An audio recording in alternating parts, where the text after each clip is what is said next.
guddiga qabanqaabada doorashada golaha deegaanka degmada Gaalkacyo oo dhawaan uu soo magacaabay madaxweynaha Galmudug Axmed Cabdi Kaariye Qorqor ayaa kulankoodii koobaad waxay maanta la qaateen odayaasha dhaqanka haweenka iyo qaybaha kala duwan ee bulshada magaalada Gaalkacyo. Kulankan ayaa ujeedkiisu ahaa sidii guddiga ay warbixintooda ula wadaagi lahaayeen bulshada qaybaheeda kala duwan iyo soo dhaweynta dhamaynta khilaafaadkii ka jiray dhismaha dowlad goboleedka Galmudug iyo sidii madaxweyne Axmed Cabdi Kaariye uu wajahay xaaladda Galmudug muddadii gaabnayd ee uu xilka hayay. gudoomiyaha guddiga qabanqaabada doorashada golaha deegaanka degmada Gaalkacyo Siciid Salaad Cilmi ayaa sheegay in golaha deegaanka ay soo xulidooda saldhig u noqon doonaan odayaasha dhaqanka isagoo kula dardaarmay inay soo xulaan dad deegaanka hor socodkiisa horseed u noqda. guddigan anagu waajibaadkooda maalan warqadda aragtida oo soo magacaabay waxaan lagu lifaaqan mid kale leh waajibaadka aan leenahay waxa weeye waxa soo xulahaya golaha deegaanka dhaqanka beelaha anagu ayagaanu qorshe iyo talo iyo celcelin iyo baan la shaqeynayna adinkaa soo qaybinaya aakhirada iyo adduunkeeda idinkaa la wareegay shacabaa u jira karaateeda wax la yidhahdo dadka la soo xulaya waa noocee wanuusa u yahay Galmudug Gaalkacyo degan wanuusa tuugahayn waan maxkamad la saarin waan nin aqoon leeyahay waa shuruud waa idinkeeda doona iyadoo qodob idinkeeda doona annagu qof aan wadano iyo qof aan keeni karno iyo mid jeebka noogu jiraa ma jiro allahuma inni balaqtu ilaahu aqoon darinaha nagu cadaabin exnaa nagu dhaafay dulmi geli mayno hawshaa hadday xumaato iyo hadday fiicnaato qofkii tiin beerta tufaaxu soo bixi maayo haddaad tuugo keensataan xalaal helbaysaan haddaad xalaal keensataan xalaashiina ay soo baxaysa waan ku boorin doonaa waa inoo dagaalami doonaa dadka qaarkii haddaad noo keentaan maya odhan doona meel kastaan ku qabsanaynaa waxay keento waxaan ugu qabsanaynaa qof aan tixgelin lahayn mudnaan lahayn laga fiican yahay kii fiicna halkaa joogo haddaad ka xun noo keentaan waxaan leenahay ma istaahilo.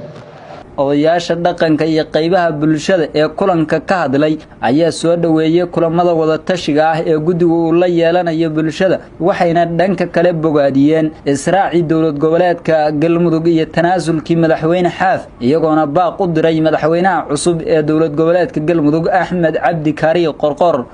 hadday maanta la soo dhaxdhigaan golihii deegaanka wixii fakarka wax ka siinaynaa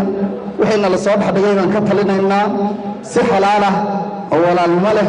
oo islaamnimo leh baan uga talinaynaa haddii ilaahay idmo odayaasha iyo dadka reer Galmudug oo meeshaan fadhiyana waxaan leeyahay dhammaan waa in si kalsooniya oo furcad leh sidaas nala dhaxdhigay waa inaan ugu tashanaa u wadaagnaa ugu dhaqannaa laga ilaaliyaa waxa aan xumaa inay yeelato. أحمد على جيل سيدك سينبضل أو شرفتنا أو أريد أوليكي أو أريد أسوء ما تجيسي كتر جري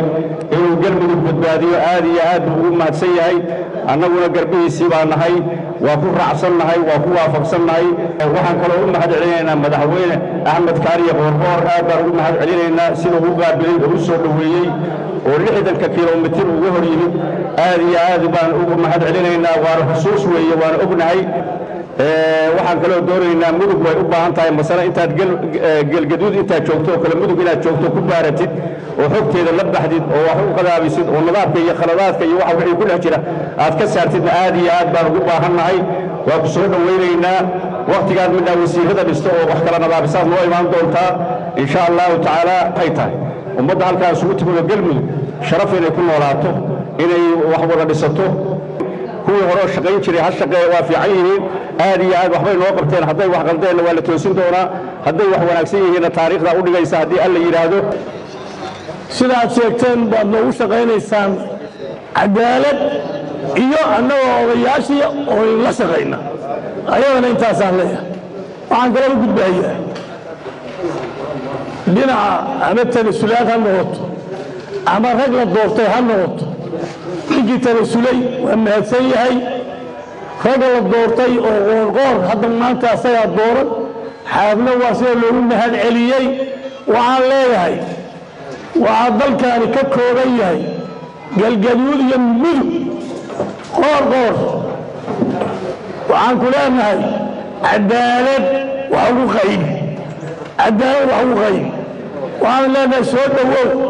waan ku soo dhaweynaynaa galmudug wax ay ka haysato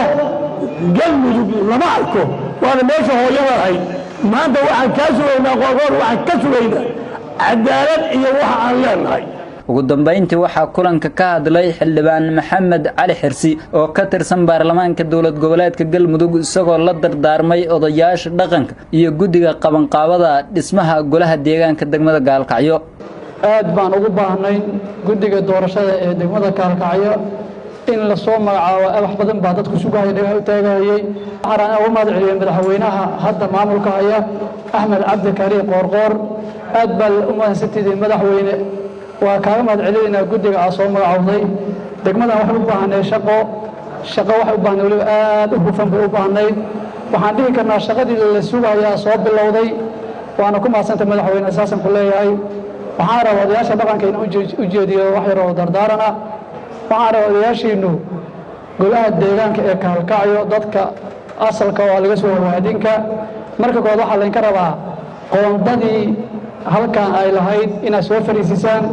oo si degan oo xalaal ah oo cadaalad ah oo dadku u dhan yahay oo aad ku midaysantihiin inaad soo qoodaysaan laydinka rabaa markaa waxaa laydinka rabaa dadka wax u dhiibaysaan inay noqdaan dadkii ku habboonaa xagga aqoonta xagga ammaanada xagga cadaaladda dadkii ku habboona inay noqdaan baa laydinka rabaa marka labaad odayaashiina dhaqanka waxaan rabaa guddigan inaan u dardaarmo ayagana ay idhaahdo waxaa laydinka rabaa ilaahay cabsidiisa cadaalad baa laydinka rabaa waxaa la in soo idmaday arrin culus waaye waa arrin rabta kan iyo min aysan dadkan waddadeeda waa daraabo waxaa laydinka rabaa idinkoo la tashadaya dadka dawladda ku jira idinkoo la tashadaya hooyooyinka idinkoo la tashadaya aabbayaasha idinkoo la tashadaya culimadiinka kulli waxaa laydinka rabaa si cadaalada guddiguna shaqadaas maanta hufan ee uga soo far waana rajaynayna insha allahu tacaala waana ingarab istaagayna insha allahu tacaala shaqadaas qabataan oo cadaalad qabata waan ku garab istaagi doonaa saadiq siciid nuur galmudug TV gaalkacyo